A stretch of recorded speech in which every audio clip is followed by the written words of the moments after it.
Assalamualaikum warahmatullahi wabarakatuh. Baiklah, pada video kali ini saya akan mencoba menjelaskan sedikit tentang organisasi dasar pada komputer modern. Yang pertama adalah komputer dan pengguna. Komputer merupakan alat elektronik yang dapat diprogram, yang berfungsi untuk menyelesaikan berbagai macam permasalahan komputasi dan memanipulasi data.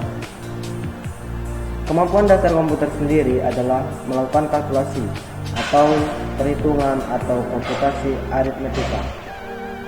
Hubungan antara pengguna dan komputer dapat kita lihat seperti gambar, di mana seorang pengguna memiliki masalah dan di mana komputer membantu pengguna atau user dalam menyelesaikan masalahnya. Komputer dan hubungan ini akan terjadi secara berulang-ulang, di mana hubungan komputer dan perangkat lunak sangat tinggi. Berikutnya adalah level sistem komputer. Level sistem komputer terbagi menjadi dua. Yang pertama adalah perangkat lunak yang terdiri dari bahasa tingkat tinggi, bahasa rakitan, bahasa mesin, sistem operasi, dan compiler. Bahasa tingkat tinggi merupakan bahasa pemrograman yang dibandingkan dengan bahasa pemrograman tingkat rendah memiliki sifat mudah digunakan dan lebih mudah diadaptasi antar platform dan lebih abstrak. Bahasa rakitan adalah bahasa pemrograman tingkat rendah yang dapat digunakan untuk memprogram komputer, mikroprosesor, pengendali mikro, dan perangkat lainnya yang dapat diprogram. Bahasa mesin merupakan seperangkat instruksi serta data yang dapat dieksekusi secara langsung oleh prosesor komputer. Selanjutnya adalah compiler. Compiler berguna untuk menerjemahkan program komputer yang ditulis dalam bahasa pemrograman tertentu menjadi program yang ditulis dalam bahasa pemrograman yang lain. Yang kedua adalah perangkat keras, di mana perangkat keras ini berisi I/O (input/output) yang terdiri dari ALU (Arithmetic Logic Unit) atau operasi aritmetika, memori, dan kontrol.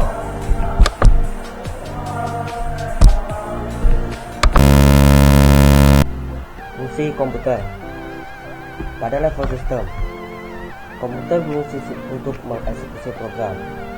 Pada subsistem, CPU pemrosesan instruksi PC menunjuk ke alamat instruksi berikutnya. ACC berisi hasil operasi arithmetic logic unit atau ALU. IR menyimpan instruksi yang diambil dari memory address register atau MAR. MAR membaca alamat lokasi memori untuk dibaca dan kemudian ditulis. Pada level sirkuit logika, IR terbuat dari sejumlah flip-flop D dengan input clock bersama. Sinyal kontrol IR menuju MBR atau Memory Buffer Register untuk memicu register. Pada level komponen, keyboard menggunakan switch kapasitor. Bila sebuah tombol ditekan, maka perubahan kapasitansi antara dua pelat dirasakan sebagai sebuah penekanan tombol. Struktur komputer. Struktur komputer terdiri dari dua, yaitu struktur fungsional dan struktur fisik. Pada struktur fungsional digambarkan komputer memiliki dua memori. Yang pertama, memori baca tulis dan memori baca yang berisi subsistem, yaitu CPU, memori, subsistem CRT, dan subsistem keyboard. Yang kedua adalah struktur fisik parsial PC. Pada gambar berikut ini ditunjukkan struktur fisik parsial PC. Papan sistem atau mainboard ini berfungsi sebagai papan utama dengan slot-slot I/O yang terhubung ke berbagai papan PCB atau print circuit board Umumnya, papan subpapan PCB memiliki 4 blok fungsional, yaitu CPU, RAM, ROM, dan pengontrol keyboard. Pengontrol CRT mempunyai memori penyangga video yang onboard pada memori layar. Klasifikasi komputer. Yang pertama, embedded komputer. Embedded komputer terintegrasi ke dalam sejumlah besar device atau sistem untuk mengontrol dan memantau secara otomatis prosesnya. Yang kedua adalah personal komputer. Personal komputer adalah komputer yang banyak digunakan secara luas di dalam rumah atau institusi pendidikan dan bisnis. Banyak klasifikasi yang menggunakan personal komputer. Di antaranya, yang pertama adalah desktop komputer, workstation, portable, dan notebook komputer. Yang ketiga adalah server dan enterprise system, merupakan komputer-komputer besar yang memiliki tujuan untuk membagikan jumlah besar pengguna potensial yang diakses dari beberapa bentuk PC terhadap jaringan private dan publik. Yang terakhir adalah superkomputer dan grid komputer. Umumnya, komputer ini menawarkan performa tinggi, digunakan untuk permintaan komputasi atau perhitungan yang sangat tinggi. Arsitektur dan organisasi.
mengambil atau membaca sebuah instruksi dari memori.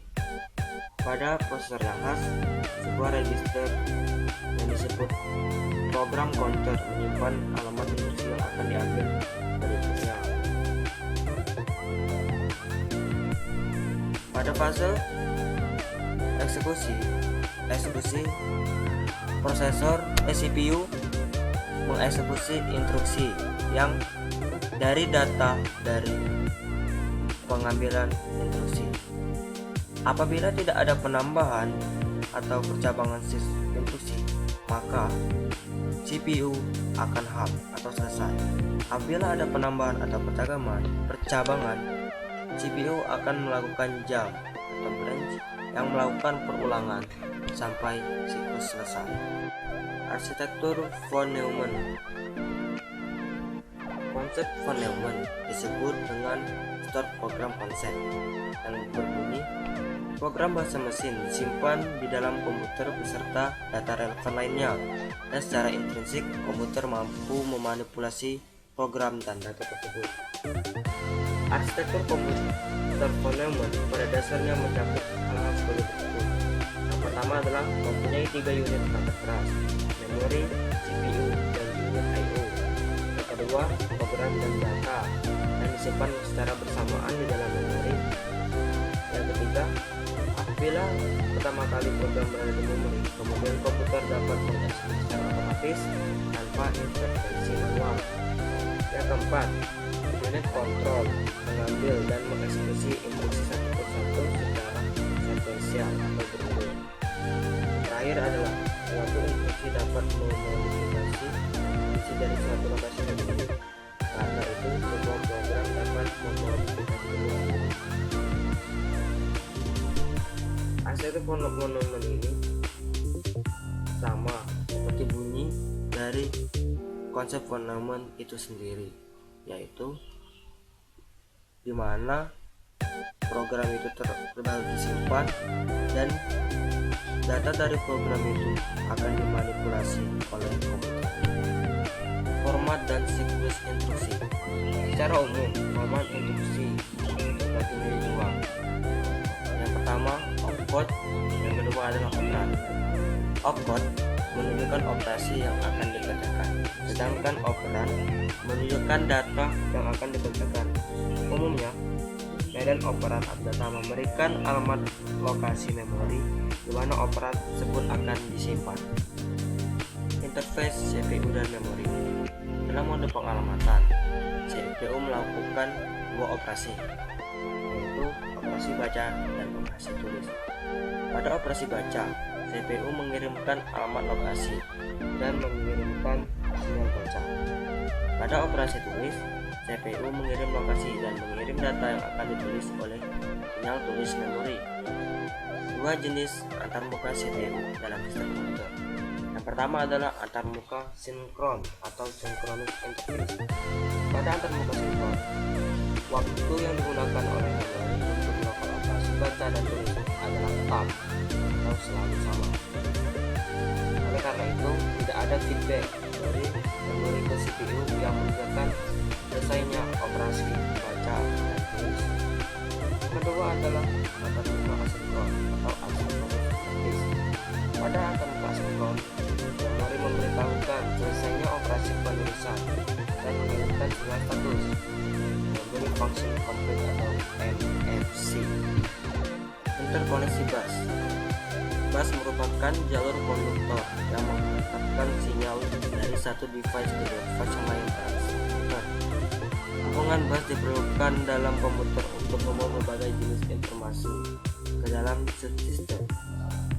Macam-macam subsistem yang ada di bus ini antara lain: yang pertama adalah instruksi dari memori ke CPU, data dari memori ke CPU, data CPU ke memori, alamat memori dari CPU ke memori, alamat port dari CPU ke pengontrol I/O, perintah dari CPU ke pengontrol I/O, dan status pengontrol I/O ke CPU.